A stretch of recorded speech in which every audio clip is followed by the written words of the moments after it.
DB Harun সাহেবের মতো লাগতেছে।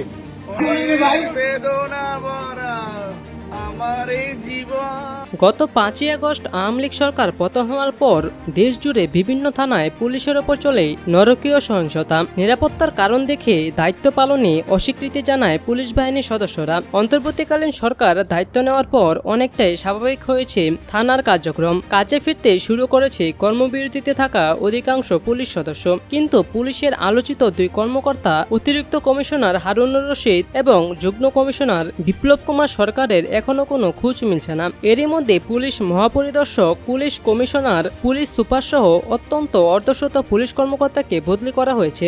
4 পুলিশ কর্মকর্তাকে বাধ্যতামূলক অবসরে পাঠিয়েছে অন্তর্বর্তীকালীন সরকার। তবে এই দুই কর্মকর্তার ব্যাপারে কোনো সিদ্ধান্ত এখনো আসেনি। সরকার পতনের ঠিক 2 দিন আগে হারুনকে গোয়েন্দা পুলিশের দায়িত্ব থেকে সরিয়ে ঢাকা মহানগর পুলিশের ক্রাইম অ্যান্ড অপারেশনস এবং বিপ্লব কুমার সরকারকে প্রশাসন ও গোয়েন্দা দক্ষিণের দায়িত্ব দেওয়া হয়। বৃহস্পতিবার বিকালে ঢাকার পুলিশ কমিশনার মোহাম্মদ মাইনুল হাসান বলেন, ডিএমপির প্রায় সব সদস্য এরই মধ্যে কাজে যোগ দিয়ে দায়িত্ব পালন করছেন। তবে হারুনুর রশিদ ও বিপ্লব কুমার সরকার এখনো কাজে যোগ দেননি, আর তাদের বিষয়টি সম্পূর্ণ আলাদা। ইতিমধ্যে সাবেক প্রধানমন্ত্রী শেখ হাসিনার বিরুদ্ধে হত্যাসহ বিভিন্ন অভিযোগে কয়েকটি মামলা হয়েছে। তার মধ্যে কয়েকটি মামলায় হারুন ও বিপ্লবের নামও এসেছে আসামির তালিকায়। ঢাকা মহানগর পুলিশ সদর দপ্তর বা স্বরাষ্ট্র মন্ত্রণালয় থেকে এই দুজনের বিরুদ্ধে কোনো বিভাগীয় ব্যবস্থা নেওয়া হয়েছে কিনা সে ব্যাপারে কোনো তথ্য মেলেনি। তারা কোথায় আছেন তাও জানতে পারেননি আইনশৃঙ্খলা বাহিনীর কোনো সদস্য।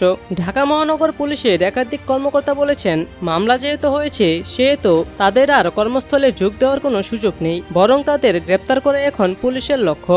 20তম বিসিএস ক্যাডারে পুলিশের চাকরি নেওয়া হারুন 1998 সালে ছাত্রলীগের বাহাদুর অজয় কমিটির কেন্দ্রীয় সদস্য ছিলেন। শৃঙ্খলা ভঙ্গের অভিযোগে একসময় চাকরি থেকে বরখাস্ত হয়েছিলেন। বিভিন্ন সময়ে নানা অভিযোগ তার বিরুদ্ধে এলেও বরাবরই ধরাছোঁয়ার বাইরে থেকে গেছেন।